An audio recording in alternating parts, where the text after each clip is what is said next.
The 10 worst blue chip stocks. I want to talk about this. Remember to leave a like and also subscribe. And here we go. So, number 10 is Target. Number of hedge fund holders is 56.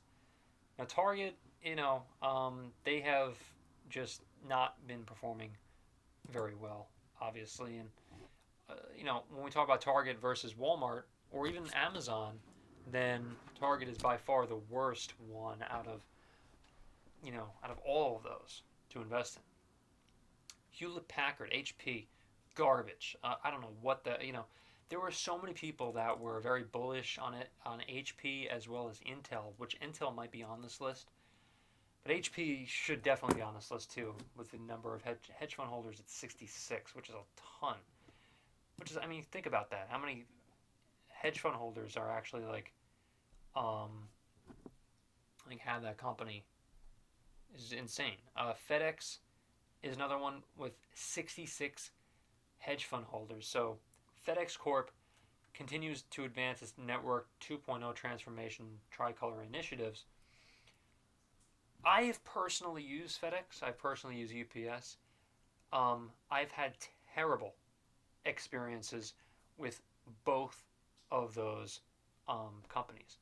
I'm not saying that FedEx is going to go down in value in terms of the stock itself, but you need to understand that I've personally had horrendous experiences with FedEx. Just in the company, not the stock, but just the company itself. And they have shown growth. Don't get me wrong, but in the past 6 months, it's down negative 20.70%, which is a reflection on the company itself, down 10%, over 10% on the past year. They are up over the past 5 years, up 115.59%, which is not great for a company that's like that. And the same thing kind of goes with UPS too, I'm sure. Yeah, UPS over the past 5 years, they're up only 9.47%. Again, it's a reflection on how crappy these companies are. FedEx might be a little bit better than UPS. I don't know. You're pretty much choosing whether I'm actually not going to use that analogy. people are gonna clip that analogy. I don't need that in my life. It's like, let's just take a look here also at continuing on the list in this podcast. Regeneron is according to here, they say Regeneron, which actually might be which is very interesting, because Regeneron, a lot of people say this is a buy. So let's take a look at how they're doing. The past 5 years, wow, they're down 0.93%. Max, they're up though, but this is since 1991. They're up significantly in the past 6 months.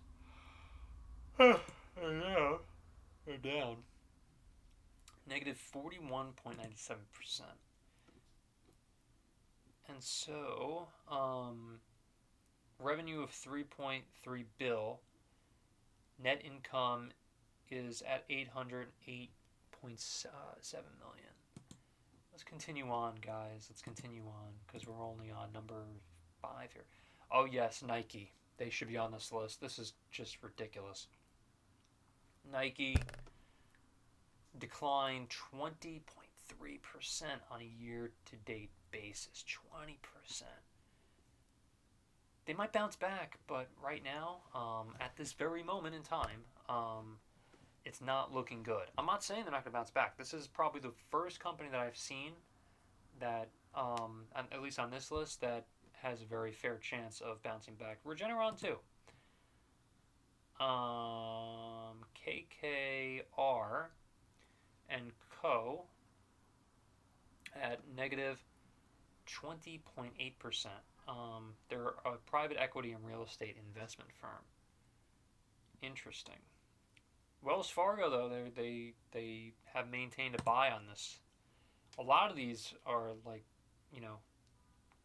some of these analysis have ratings of buy because of how much they're down. Merck is number 3 on this list. Decline of 23.3% on a year-to-date basis.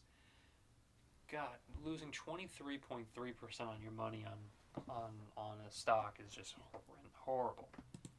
So horrible. Tesla made the list, which I'm not going to agree with because Tesla is they're coming back, and they're coming back very strong.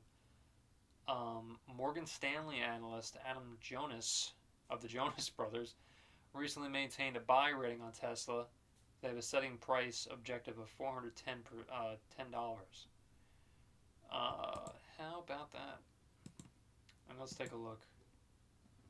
Do we have a number 1? Yes, we do. Oh, yeah. I actually agree with this.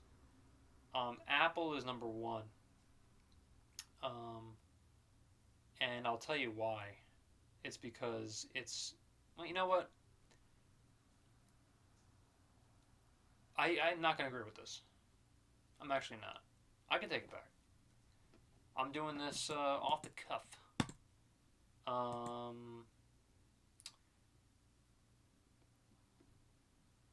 They maintain a buy rate, setting a price objective of $240. Apple is weird because they have a lot going for it. They have Apple Music. They have, I'm trying to think. They have Apple Music. They have for Christ, look what I'm using right now. Okay. They have the iPhone. They have the computers. They have freaking everything. I'm on one right now. So I can't really say that it's a company that is like a definitive bad blue chip stock to own, at least right now. Let me be very clear about this.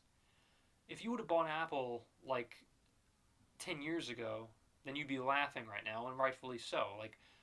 I'm obviously not talking about you. I'm talking about people who are just buying Apple now. A lot of people say that Apple's overvalued. And I would definitely, for me personally, I wouldn't buy Apple right now. I would wait, me personally. Now I understand AI search is a big thing, in Safari and everything. I'm reading it right now because I literally just thought of that as I'm reading it. Because AI is a big thing with Apple right now. And if Tim Cook finds a way to continue to grow, have this company grow, then yeah, it's a buy for sure. But I'm not gonna be along for that ride, at least not for right now. Don't get me wrong, I'll definitely buy potentially VGT or other ETFs that have Apple, because I really can't help that too much. And I'm not going to be complaining about it. Don't get me wrong. I'm not going to complain. But that's just how it is at this point. So remember to leave a like and I'll subscribe.